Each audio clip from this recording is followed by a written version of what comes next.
Bank रिकंसाइलेशन statement. देखिए, जब भी हम कोई बिज़नेस स्टार्ट करते हैं तो हम अपने कैश की जितनी भी ट्रांजैक्शन हैं उनके लिए क्या मेंटेन करेंगे, कैश बुक मेंटेन करेंगे, जिसमें क्या करते हैं, कैश रिलेटेड और बैंक से रिलेटेड जितने भी ट्रांजैक्शन हैं हम उनको क्या करते हैं, डेबिट और क्रेडिट करते हैं।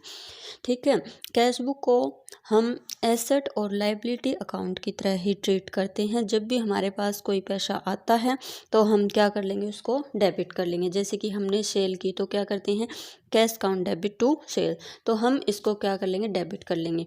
जैसे ही कोई भी हमारी ट्रांजैक्शन पेमेंट की होगी तो हम उसको क्या करेंगे, क्रेडिट कर देंगे। फॉर एग्जांपल, जैसे हमने गुड्स परचेज किया है कैश में तो क्या करेंगे, purchase account debit to cash.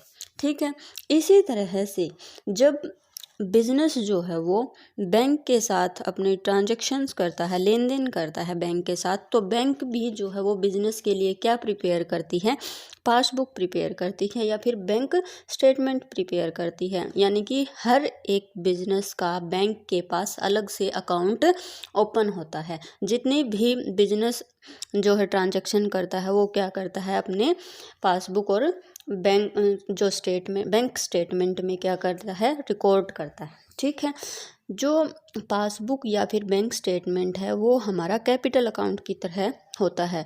जब बैंक बिजनेस से पैसा लेता है तो वह उसको एज ए लोन कंसीडर करता है, इसलिए जो भी रिसिप्ट होगी उसको क्या करेगा, वो क्रेडिट साइड शो करेगा और जो भी पेमेंट होगी उसको क्या करेगा, डेबिट साइड शो करेगा। फॉर एग्जांपल, जैसे हम गूगल पे या पेटीएम के थ्रू पेमेंट करते हैं तो हमारे पास क्या मैसेज आता है कि your bank account is debited with this amount. ठीक है, इसी तरह जो है जब भी हम कुछ रिसीव करते हैं इनके थ्रू तो हमारे पास क्या मैसेज आता है, your bank account is credited with this account. ठीक है, अंडरस्टैंड।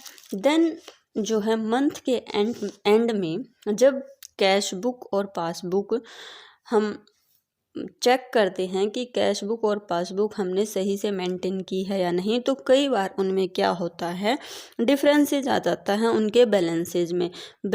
वो जो है किसी एरर के कारण या टाइम गैप के कारण भी हो सकता है, जो कि हम आगे चल के डिस्कस करेंगे। ठीक है, तो वो मैच न होने के कारण जो डिफरेंसेज आता है उन डिफरेंसेज को फाइंड आउट करके उनको एडजस्ट करके, जो डिफरेंसेज हैं उनको एडजस्ट करके उनको सेम करने के लिए हम क्या करते हैं, BRS प्रिपेयर करते हैं। ठीक है, BRS का मीनिंग क्लियर हुआ?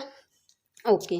देन उसके बाद हम क्या डिस्कस करते हैं कि जब बैंक बैलेंस इंक्रीज होता है तो हमारी कैश बुक क्या होगी, डेबिट होगी। ठीक है, जब हमारा जो कैश बुक का जो डेबिट बैलेंस है वो क्या शो करेगा कि हमारा जो कंडीशन है या सिचुएशन है वो क्या है, फेवरेबल है, हमारे पास जो है पैसा जो है डिपॉजिट हमारे अकाउंट में है। तो जो कैश बुक है अगर उसका अमाउंट डेबिट है तो पासबुक क्या होती है, कैश बुक की अपोजिट होती है। तो कैश बुक अगर डेबिट है तो पासबुक क्या होगी, क्रेडिट होगी। और हमने क्या कहा कि अगर जब बैंक बैलेंस है वो हमारा डिक्रीज हुआ तो कैश बुक क्या होगी, क्रेडिट होगी, और कैश बुक की अपोजिट क्या होगी, पासबुक होगी। तो पासबुक क्या होगी, उस सिचुएशन में डेबिट होगी। ठीक है, तो credit balance in cash book क्या शो करता है, ओवरड्राफ्ट शो करता है, अनफेवरेबल जो कंडीशन है ये शो की जाती है। क्यों? क्योंकि हमारे बैंक में पैसा जो था वो डिपॉजिट कम था और हमने जो है वो निकाल क्या लिया, ज़्यादा लिया। तो क्या हुआ, ये कंडीशन जो है बिजनेस के लिए सही नहीं है, अनफेवरेबल है। अगर credit balance in cash book है तो वो किसके इक्वल होगा, डेबिट बैलेंस ऑफ पासबुक की। ठीक है, ये दोनों के लिए क्या होगा, अनफेवरेबल। अगर debit balance in cash book है, अगर हमारे पास डेबिट बैलेंस है कैश का, तो क्या शो करता है कि हमारे अकाउंट में कैश जो है वो पड़ा है। तो ये क्या है, बिजनेस के लिए अच्छी कंडीशन है, अच्छी सिचुएशन है। अगर debit balance in cash book है तो वो इक्वल किसके होगा, क्रेडिट बैलेंस इन पासबुक। जो क्रेडिट बैलेंस है पासबुक का उसके क्या होगा, इक्वल होगा। और ये क्या है, बिजनेस के लिए फेवरेबल सिचुएशन है। ठीक है, देन हम डिस्कस करते हैं कि किस किस कारण से जो है वो जो डिफरेंसेस है वो आते हैं। ठीक है, फर्स्ट क्या है, टाइम गैप। ठीक है। और सेकंड क्या है, एरर। टाइम गैप यानी कि हमारा जो रिकॉर्डिंग का टाइम है एंट्री का वो अलग है और बैंक जो है वो अलग टाइम पर रिकॉर्ड करता है। 1-2 दिन का गैप होने के कारण क्या है, डिफरेंसेस जो है वो अलग अलग हो जाते हैं। ठीक है। देन फर्स्ट पॉइंट क्या है, check issued but not yet presented for payment in the bank. मान लीजिए मेरा कोई क्रेडिटर है, मैंने उसको क्या कर दिया, चेक इशू कर दिया कि ये ले, जो चेक है उससे मैंने क्या कर दी, आपकी पेमेंट कर दी। ठीक है। तो मैंने उस टाइम क्या किया होगा, मेरी कैश बुक को क्या कर दिया होगा, क्रेडिट कर दिया होगा, क्योंकि मैंने तो पेमेंट कर दी। लेकिन उसको अभी ज़रूरत नहीं थी, तो उसने जो चेक है वो डिपॉजिट नहीं किया बैंक में, अभी उसने बैंक में चेक नहीं लगाया है, तो बैंक ने पेमेंट भी नहीं की होगी। तो बैंक ने पेमेंट नहीं की, इसका मतलब पासबुक हमारी क्या है, अभी तक डेबिट नहीं हुई है। जब भी कोई पेमेंट करते हैं तो हमारी पासबुक क्या होती है, डेबिट होती है। और जब भी हम कुछ ऐड ऑन करते हैं अपने बैंक में, तो क्या होता है कि हमारा जो रिसिप्ट है वो क्या होगी, क्रेडिट होगी। तो इसका मतलब हमने पेमेंट कर दी उसको, किस चीज़ की, चेक की। तो हमने तो अपने जो कैश बुक थी उसमें उसको क्रेडिट कर दिया, लेकिन बैंक ने पासबुक में अभी तक उसको डेबिट नहीं किया है, तो इसके कारण क्या है, अमाउंट में डिफरेंसेस होगा।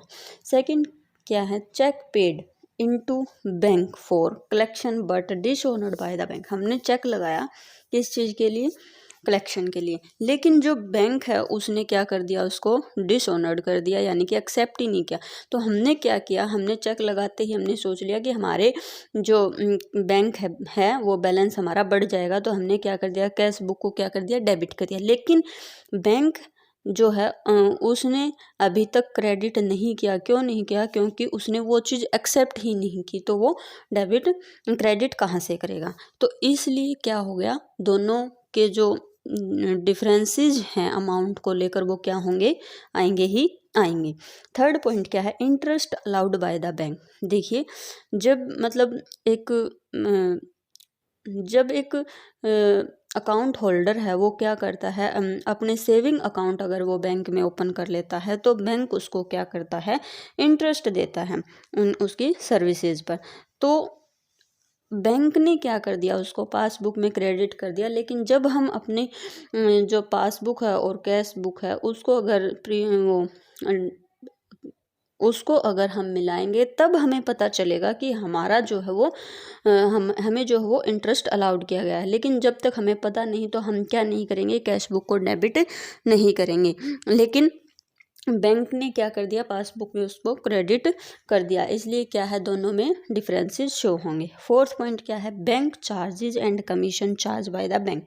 देखिए बैंक सर्विस देने के जो बदले क्या करता है, कई बार हमसे कमीशन चार्ज करता है या अदर चार्जेस भी बैंक करता है, तो उसका हमें जो है वो पता नहीं होता। लेकिन बैंक हमारा डायरेक्ट क्या करता है, पासबुक में से वो अमाउंट डिडक्ट कर लेता है। तो पासबुक को क्या कर दिया, डेबिट कर दिया, लेकिन हमें पता नहीं होने के कारण हमने जो है वो कैश बुक को क्रेडिट नहीं किया, इसलिए क्या है, दोनों में जो है अमाउंट का डिफरेंस ही जाएगा। Then due to errors, error मतलब क्या क्या हो सकता है, देखिए फर्स्ट क्या है, अगर हम कोई एंट्री या ट्रांजैक्शन करना जो है वो भूल गई कैश बुक में, तो क्या होगा, डिफरेंसेस आएंगे। सेकंड क्या है, एरर बाय कैलकुलेशन।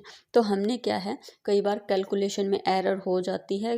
मान लीजिए 5400 की बजाय हमने क्या कर दिया, 4500 कर दिया, तो ये क्या हो गया, कैलकुलेशन की वजह से क्या हो गया, हमारा डिफरेंसेस जो है वो शो होगा। ठीक है, ये थे रीजन ऑफ डिफरेंसेस।